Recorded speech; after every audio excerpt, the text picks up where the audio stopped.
High guys, welcome back to yummy food collection. খুব সহজ পদ্ধতিতে আজ আপনাদের সাথে চিতই পিঠার রেসিপি শেয়ার করব।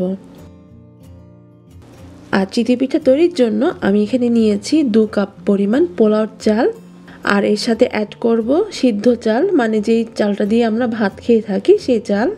চালটাকে ভালোভাবে ধুয়ে প্রায় 5-6 ঘন্টার জন্য এটাকে ভিজিয়ে রাখবো। ঠিক 5 ঘন্টা পর চালটা আবারও পানি দিয়ে ভালোভাবে ধুয়ে নিয়েছি। এই চালটা দেখুন, এখন এই চালটা খুবই নরম, হাত দিয়ে একটু ঘষা দিলেই দেখবেন যে চালটা ভেঙে যাচ্ছে। এখন এই চালটা অল্প অল্প করে ব্লেন্ডারে জারে নিয়ে চালের সমপরিমাণ পানি দিয়ে আমি এটাকে ব্লেন্ড করে নেব। আপনারা চাইলে এই কাজটা শিলপাটাতেও বেটে নিতে পারেন। আর ব্লেন্ড করার সময় অবশ্যই খেয়াল রাখবেন, একবারে বেশি পানি দিয়ে এটাকে ব্লেন্ড করা যাবে না। অল্প পানি দিয়ে ব্লেন্ড করার পর এরপরে প্রয়োজনে এর মধ্যে পানি অ্যাড করতে হবে। ব্লেন্ড করার পর এর মধ্যে হালকা একটু দানা দানা থাকবে, তবে তাতে কোনো অসুবিধা নেই, এটা এমনই হবে।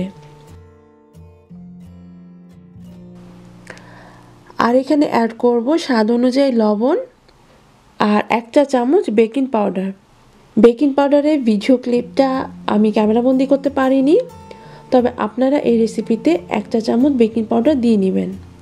দেখতেই পাচ্ছেন এই ব্যাটারটি অনেকটা ঘন, তো এই সঠিক কনসিস্টেন্সিটা আনার জন্য আমি এর মধ্যে অল্প অল্প করে পানি অ্যাড করে নিচ্ছি।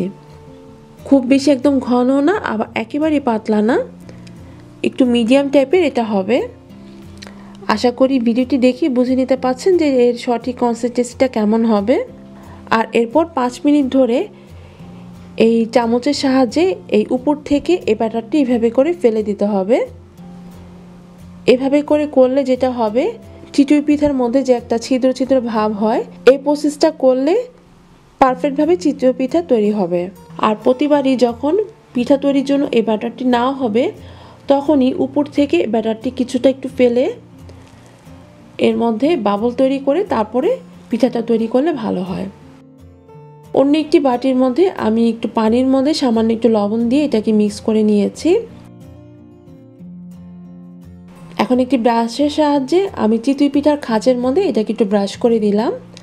আজকের পিঠাগুলো আমি এই খাঁচে তৈরি করে দেখাবো, তবে আপনারা যদি নর্মাল কড়াইয়ের মধ্যে তৈরি করতে চান তো সেটা আমার আরেকটি ভিডিও আছে, আপনারা চাইলে সেটিও দেখে নিতে পারেন, লিঙ্কটা নিচে ডিসক্রিপশন বক্সে পেয়ে যাবেন।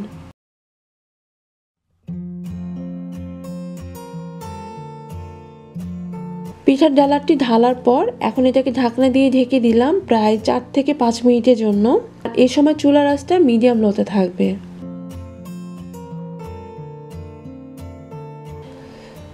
ঠিক 5 মিনিট পর এই দেখুন পিঠাগুলো তৈরি হয়ে গিয়েছে। পিঠাটি তৈরি হয়েছে কিনা সেটা বোঝার উপায় হচ্ছে, যখন দেখবেন একটি নাইফের সাহায্যে একটু খোঁচা দিলেই যে পিঠাটি উঠে যাচ্ছে, তার মানে পিঠাটা হয়েছে। আর যদি এটা ভালোভাবে না উঠে তো আর কিছুক্ষণ এটাকে কুক করতে দিলেই হয়ে যাবে। আর প্রথম অবস্থাতে পিঠাগুলো তেমন একটা ফুলবে না, তবে পরবর্তীতে পিঠাগুলো ভালোই ফুলে যাবে। এই দেখুন এই পিঠাটা আগেরটার তুলনায় থেকে বেশ ভালো ফুলেছে। তৈরি হয়ে গেল এবারে শীত আয়োজনে চিতই পিঠা। আশা করছি আমার রেসিপিটি আপনাদের ভালো লেগেছে এবং সহজও মনে হয়েছে। ভালো লাগলে লাইক, শেয়ার এবং যারা এখনো সাবস্ক্রাইব করেনি অবশ্যই সাবস্ক্রাইব করে নেবেন। আজ তাহলে বিদায় নিচ্ছি, সবাই সুস্থ থাকবেন। আল্লাহ হাফেজ।